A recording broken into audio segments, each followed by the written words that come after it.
प्रसार भारती अभिलेखागार की प्रस्तुति सदाबहार सुनहरे दौर का अनमोल खजाना।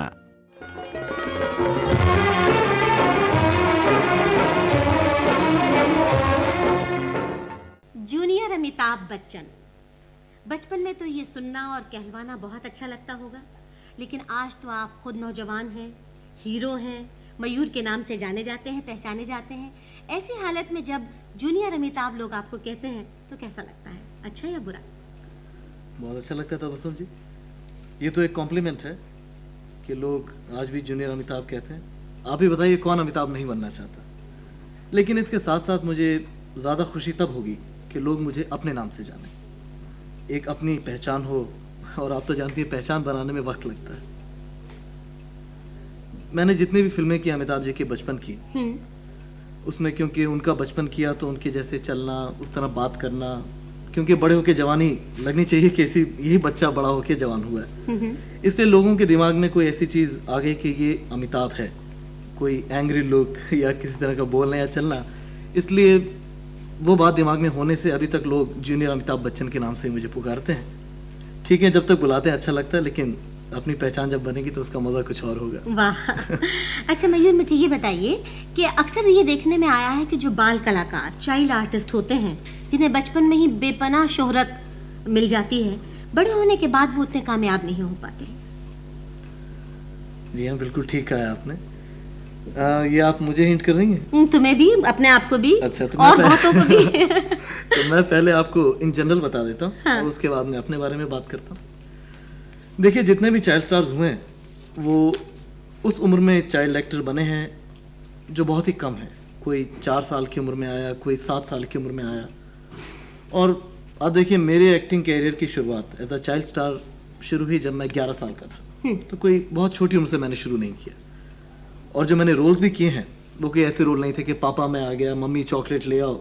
वो रोमांटिक चाइल्डहुड थे। मुकद्दर का सिकंदर मेरी पहली बचपन की फिल्म। मेरे एक बेटे को तो किसी अमीर की गाड़ी ने कुचल दिया था, लेकिन अब मैं अपने दूसरे बेटे को किसी अमीर का शिकार नहीं होने दूंगी।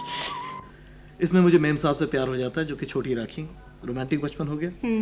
रेड रोज फिल्म, जो कि मैंने खास इसलिए की कि किसी तरह मैं ये जूनियर अमिताभ की इमेज को तोड़ सकूं। अच्छा। क्योंकि उसमें राजेश खन्ना जी का बचपन था। मैंने कहा ये फिल्म करूंगा तो लोगों को दिमाग से हट जाएगा कि ये हर तरह के रोल करता है, लेकिन फिर भी जूनियर अमिताभ ज़्यादा हावी रहा, ये बात अलग है। तो इस तरह जो रोल किए, रेड रोज का रोल कुछ ऐसा था कि औरतों से नफरत हो जाती है, तो वो भी कोई बचपने वाली बात नहीं थी। तो हर रोल मेरा उम्र से कुछ बड़ा ही था, इसलिए दिमाग में मैं लोगों के बच्चा नहीं रहा। और एक जो गैप आता है जब चाइल्ड स्टार ना पूरी तरह से चाइल्ड स्टार होता है, ना पूरी तरह से जवान हो पाता है, एडोलेसेंट एज, वो बड़ी तकलीफदेह होती है। लेकिन इसमें भी टचवुड खुशकिस्मती कही है मेरी कि उस वक्त में, उस दौर में भी मुझे उस उम्र के रोल मिलते रहे। शराबी फिल्म, जिसमें अमिताभ जी के साथ भूमिका निभाने का अवसर मिला। साहब, मैं वो पहचाना नहीं साहब, उस दिन दारू के अड्डे पे जब आपने रुमाल के बदले में बख्शिश में मुझे अपना बटुआ दे दिया था, जिसमें पूरे 5,500 रुपए थे। हाँ, याद आया मुझे। उन्हीं पैसों से मैंने एक चाय की दुकान खोल ली है, भाड़े पे खोली भी ले ली है। और हम है लाजवाब, जिसमें कुमार गौरव के बड़े भाई का रोल किया। पूरा डांस सीक्वेंस था। तुम लौट आओ। कहने का मतलब यह है कि काम चलता रहा, लोगों को पता रहा कि भाई ये लड़का इतना था, अब इतना हो गया और ये आ रहा है। अरे वाह। तो इसलिए मैं ये सोचता हूँ कि मेरा चाइल्ड स्टार होना उन चाइल्ड स्टारों से थोड़ा अलग है। फिल्मी दुनिया की जो चमक दमक है, नौजवान देख के बिल्कुल उस क्रेज में फिल्मी दुनिया में आना चाहते हैं। लेकिन जहाँ तक चाइल्ड आर्टिस्टों का ताल्लुक है, वो अपने बचपन की वजह से इतनी सूझबूझ नहीं रखते कि फिल्म लाइन का ग्लैमर उन्हें अट्रैक्ट करे। आप फिल्मों में आए 11 साल की उम्र में। जी। हम ये जान सकते हैं कि अपने शौक से आए या माँ बाप के चाहने पर? जी देखिए, फिल्मों में आने से पहले मैं स्टेज करता था, और स्टेज पे एक्टिंग करने की शुरुआत हुई 3 साल की उम्र से। आपको सुन के हैरानी होगी कि मैं पैदा भी नहीं हुआ था, लेकिन मेरी मदर ने पहले ही फैसला कर लिया था अगर बेटा होगा तो एक्टर ही बनेगा। अरे जी हाँ।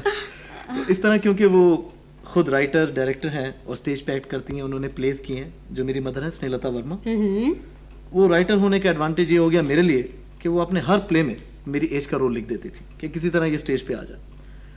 और छोटा था इसलिए मुझे खुद पता नहीं था मैं क्या कर रहा हूँ। जो मुझे कहा यूँ बोल दो, मैंने बोल दिया। लेकिन धीरे धीरे मेरा शौक डेवलप होता गया, और फिर कुछ प्लेस जहाँ पे मेरे लिए कुछ नहीं है, मैं कुछ नहीं कर रहा, फिर मुझे महसूस होने लग गया है कि मैं इस प्ले में क्यों कुछ नहीं कर रहा हूँ।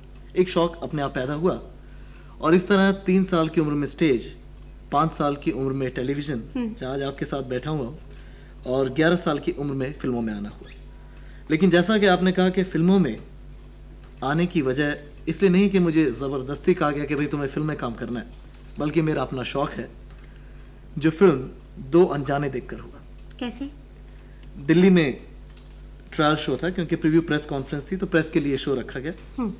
अमिताभ बच्चन जी की फिल्म दो अनजाने, और क्योंकि मदर जर्नलिस्ट हैं तो मैं भी साथ चला गया कि मैं भी फिल्म देखूंगा।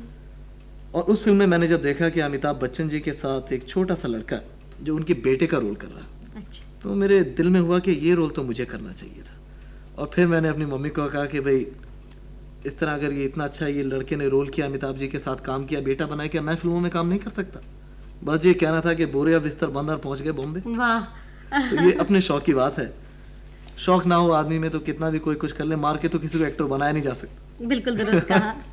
अच्छा, जिंदगी के लिए जितनी जरूरी चीजें हैं, जी, मेरा ख्याल है वो सब इस वक्त आपके पास है, बल्कि लग्जरी जो है जिंदगी की वो भी आपके पास है। लेकिन कहीं किसी लम्हे पर आपको ये नहीं महसूस होता कि काश इन तमाम चीजों के साथ साथ पढ़ाई लिखाई भी सही वक्त पे कंप्लीट हो गई होती, जैसे कि एक साधारण इंसान की होती है, तो ज्यादा अच्छा होता? जी हाँ, कुछ हद तक आपका कहना ठीक है, लेकिन मेरे जो इस चीज़ को मेरा देखने का अंदाज थोड़ा सा अलग है। पता नहीं आपको पसंद आए ना पसंद आए। मैं सोचता हूँ कि किसी भी इंसान के लिए एजुकेशन, महज वो डिग्रियाँ इतनी ज़रूरी नहीं है। आप इससे पहले पूछे, मैं खुद बता दूं, मैंने हायर सेकेंडरी की है, मैं ज़्यादा पढ़ा हुआ नहीं हूँ, कोई ऊंची तालीम हासिल नहीं की है, और सच बताऊं तो पढ़ाई में मैं कभी इंटरेस्टेड था भी नहीं। मैं सोचता हूँ कि आदमी को जो बेसिक चीज़ें होते हैं, जो मैनर्स हुए और एटिकेट्स हुए और हर चीज़ के बारे में थोड़ी नॉलेज होना, खुले दिमाग का होना, ये चीज़ें ज़्यादा ज़रूरी हैं बल्कि डिग्रियों से। और मेरे केस में तो मेरा प्रोफेशन ही ऐसा है जिसमें मैं हूँ कि मुझे डिग्रियों की ज़रूरत नहीं है, इसमें यही चीज़ें ज़्यादा काउंट करती हैं। हाँ, वो बात अलग है अगर मुझे सोचना होता कि मैं ऑफिस में बैठ के टाइप करने वाला हूँ तो ये चीज़ें ज़रूरी होती। भाई इस वक्त तो आपका ये जवाब बहुत ही तसल्ली बख्श लग रहा है जी। और ठीक भी लग रहा है, लेकिन आप ये नहीं देखते और महसूस नहीं करते कि फिल्मी जिंदगी जो होती है किसी भी कलाकार की, वो ज़्यादा लंबी नहीं होती, बहुत ही थोड़े से अरसे के लिए होती है, खास तौर पे उरूज की जो पोजीशन होती है, हाइट की पोजीशन। बिल्कुल सही। आपको ऐसा लगता है कि 10 साल बाद भी ये जवाब आपको तसल्ली दे पाएगा? जी हाँ, इसलिए कि 10 साल के बाद दिमाग तो अपना ही होगा। अच्छा। जी हाँ, दिमाग होगा तो फिर अपने पैसे से आदमी बिजनेस कर सकता है और बड़ी चीज़ें की जा सकती हैं बिना डिग्री के भी। दिमाग होना ज़्यादा ज़रूरी है। जी हाँ। अच्छा, लोगों का ये ख्याल है कि परफॉर्मेंस किसी भी फिल्म में लाख अच्छी हो, अगर फिल्म हिट ना हो तो आर्टिस्ट को फ़ायदा नहीं होता। जी ऐसी बात नहीं है, अगर परफॉर्मेंस अच्छी हो तो यकीनन फ़ायदा होता है। और मेरा तो कहना यह है कि किसी भी एक्टर की सक्सेस का अंदाज़ा एक फिल्म से नहीं लगाया जा सकता। एक फिल्म फ्लॉप हो गई या तो ये नहीं कहा जा सकता कि भाई ये गया, या एक फिल्म हिट हो गई ये आ गया। ये तो इस तरह से होता है कि आप एक एक आपकी फिल्म आती है, आपको 5-6 फिल्में तो चाहिए ताकि पब्लिक जज कर सके और आपको खुद पता चले कि आप कहाँ खड़े हैं। बहुत सही कह रहे हैं। जी हाँ, और एक्टर अच्छा हो तो फिर फिल्म भले ना चले लेकिन परफॉर्मेंस याद रह जाती है, और मेरे ख्याल से वो बड़ी बात है। उसी तरह और रोल्स मिलते हैं, अच्छा परफॉर्मर तो आगे आ ही जाता है। अच्छा, आपकी पहली फिल्म एज हीरो जो थी, लव इन गोवा, जी। वो म्यूजिक उसकी बहुत अच्छी थी, लेकिन फिर भी बहुत ज़्यादा सुपरहिट नहीं थी वो फिल्म। उस फिल्म के बाद जो फिल्में आपको मिली वो आपने खुशी से ली या मजबूरी में, क्योंकि फिल्मों में तो रहना ही था? जी नहीं, बिल्कुल खुशी से ली। और ये बात सही है आपकी कि लव इन गोवा कोई सुपर डुपर हिट वाली बात नहीं थी, लेकिन फिर भी वो फिल्म ऐसी भी बात नहीं है कि फिल्म नहीं चली। फिल्म चली ज़रूर और उतनी नहीं चली, लेकिन मुझे फ़ायदा ज़रूर हुआ। मयूर, हमें ये बताइए कि फिल्मों में काम करने के अलावा आपकी क्या मसरूफियात हैं? जी, फिल्मों के अलावा मैं मॉडलिंग करता हूँ और स्टेज शोज़ मैंने किए हैं इंडिया में और all over abroad, Australia, Fiji islands, Dubai, और अभी हाल ही में अमेरिका में 9 शोज़ करके आया हूँ पूरे यूएसए में। और इस साल लंदन में मेरा तीसरा चक्कर था शोज़ के दौरान, और आपकी दुआ से बहुत पसंद किया गया, बहुत कामयाब रहे शोज़। वेम्बली अरीना जैसे हॉल में भी मैंने परफॉर्म किया। और इसके अलावा मैं हर भाषा की फिल्में कर रहा हूँ, तमिल, बंगाली, मराठी, भोजपुरी। तो सोचता हूँ कि अलग अलग भाषाओं की फिल्में जो करूँगा उससे भी बहुत फ़ायदा होता है। फिल्में तो फिल्में ही होती हैं और सीखने को ज़्यादा मिलता है। हर फील्ड जो है वो आर्ट से लिंक्ड है। अच्छा, अब हमें ये बताइए कि स्टेज शोज करने से किसी भी आर्टिस्ट का क्रेज बढ़ता है या कम होता है? ये बहुत अच्छा सवाल किया आपने।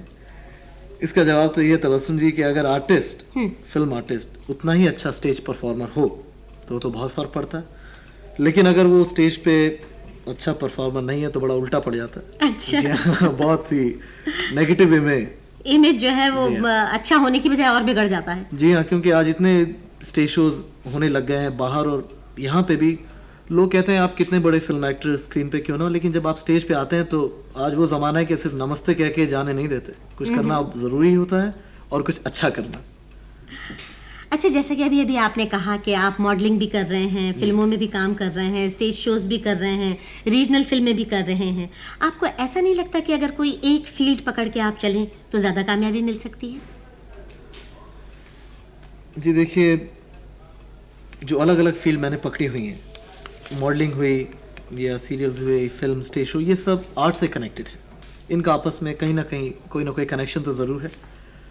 तो मैं सोचता हूँ कि तो जितना कर रहा हूँ उतना मुझे नॉलेज मिल रही है, सीखने को मिल रहा है। और अगर थोड़ा बहुत वक्त खाली मिलता है और इस तरह की चीज़ों में हिस्सा लिया जा सकता है जो कि आपके कैरियर में भी आपके लिए फ़ायदेमंद हो, तो क्या बुरा है। हाँ, जहाँ तक मॉडलिंग की बात है, वो मेरा केस कुछ अलग इसलिए ज़रूर है कि मैं मॉडलिंग से एक्टर नहीं बना हूँ, बल्कि मॉडलिंग में एक्टिंग होती है। अच्छा, मॉडलिंग की एक्टिंग करते हैं? जी, मॉडलिंग की एक्टिंग होती है। और अब ये देखिए, आप हंसेंगी कि जब मैं मॉडलिंग के फोटो सेशंस भी करता हूँ तो मेरी आंखों में वो स्टिफनेस आने की बजाय एक्सप्रेशंस आ जाते हैं। वाह, ये तो प्लस पॉइंट है। देखिए, अच्छा, अगर आपको ओवरनाइट स्टारडम मिल जाता तो कैसा लगता? बड़ा ही भयंकर होता है ये ओवरनाइट स्टारडम। मैं तो नहीं चाहूँगा कि मुझे ओवरनाइट स्टारडम मिले, इसलिए कि जब तक मैं आपको इसका जस्टिफिकेशन नहीं दूंगा कि क्यों ये बुरा है तो फिर आप मेरी बात नहीं समझ पाएंगे, ना कि हमारे व्यूअर्स। जो ओवरनाइट स्टारडम होता है वो जब एक इंसान को मिल जाता है तो उसको एक तो मेंटेन रखना बहुत मुश्किल होता है, और जिस तेज़ी से आदमी ऊपर आता है फिर जाने में भी उतनी तेज़ी से चला जाता है। बल्कि जो अपनी मेहनत से धीरे धीरे आने का जो मज़ा और जो फ़र्क पड़ता है वो कुछ और है। मेरा कहना है कि जो जितने आराम से आएगा वो जाएगा भी फिर उतने आराम से। जी हाँ, तो आस्ते आस्ते सीख सीख के एक एक सीढ़ी चढ़ने का जो मज़ा है, जिस तरीके से ठुमकियां दे दे के पतंग ऊपर चढ़ाई जाती है, वो टिकती है ज्यादा देर तक। बिल्कुल। और जो हवा के जोर पे चढ़ जाती है, हवा के जोर से गिर भी जाती है। जी हाँ, तो मेरा ख्याल से अगर धीरे धीरे लोगों के दिलों में अपनी जगह बना के उस तरह से आया जाए, बेशक टाइम लगता है, लगे, लेकिन आगे लॉन्ग रन में ये फायदेमंद रहता है, जबकि रातों रात स्टार बनने में वो बात नहीं। अच्छा, फिल्म इंडस्ट्री में एक्टरों का जो इमेज बन जाता है, इस बारे में क्या कहेंगे आप? देखिए तबस्सुम जी, इमेज जो बनता है वो तो पब्लिक बनाती है। वो किसी एक आर्टिस्ट के ऊपर नहीं होता कि वो ये सोचे कि मैं एंग्री यंग मैन आना चाहता हूँ या मैं रोमांटिक आना चाहता हूँ। ये तो पब्लिक बनाती है। और जहाँ तक इस बारे में मैं अगर अपने बारे में कहूँ कि मेरा क्या इमेज होगा या कुछ इस बारे में, तो आपसे ज़्यादा मैं बेकरार हूँ ये जानने के लिए कि मेरा इमेज क्या होगा। अच्छा। क्योंकि जिस रूप में मुझे ऑडियंस पसंद कर लेगी बहुत ज़्यादा, फिर नेचुरली वो रोल की ऑफर्स मेरे पास ज़्यादा आएंगी, और काम से तो कोई इनकार करेगा नहीं। बिल्कुल, लोगों के दिलों में अभी तो जगह बनानी है बहुत ज़्यादा। बिल्कुल, मैं वो काम करूँगा, और अगर मुझे पसंद किया जाएगा ज़्यादा तो फिर वो अपने आप ही इमेज बन जाएगा। लेकिन अपनी तरफ से मैं चाहता हूँ कि हर तरह के रोल करूँ। दुनियावी तौर पे तो जो एक इंसान की ख्वाहिश होती है वो सब कुछ आपके पास है। अच्छा घर, मोटर और जितनी भी लग्जरीज की चीजें हैं। लेकिन हमें ये बताइए कि जिंदगी को सेटल करने के बारे में आपने क्या सोचा है? मतलब घर बसाने के बारे में। घर बसाने के बारे में क्योंकि आजकल जैसे और फैशन आ रहे हैं पुराने, जल्दी शादी करने का भी फैशन एक फिर से आ रहा है। अच्छा, मैं इस फैशन से दूर हूँ फिलहाल तो। अच्छा। जी हाँ, मेरा जहाँ तक घर बसाने का ताल्लुक है, अभी तो फिल्म स्टार्ट ही हुई है, जिंदगी की क्लाइमेक्स बहुत दूर है। अभी तो जो तमन्नाएं हैं मेरी बनने की, जो मेरी मदर की एम्बिशंस हैं, वो पहले पूरी करना चाहता हूँ, उस मुकाम को हासिल करना चाहता हूँ, उसके बाद ही घर बसाने की सोचूंगा। हमारी शुभकामनाएं आपके साथ हैं, नेक ख्वाहिशात। लेकिन चलते चलते एक जवाब और देते जाइए। बिल्कुल, जरूर। आज जब आप जूनियर अमिताभ की फिल्में देखते हैं तो आपको कैसा लगता है? ठीक वैसा ही जैसे आज की तबस्सुम जी को बेबी तबस्सुम की फिल्में देख के लगता है। बहुत अच्छा।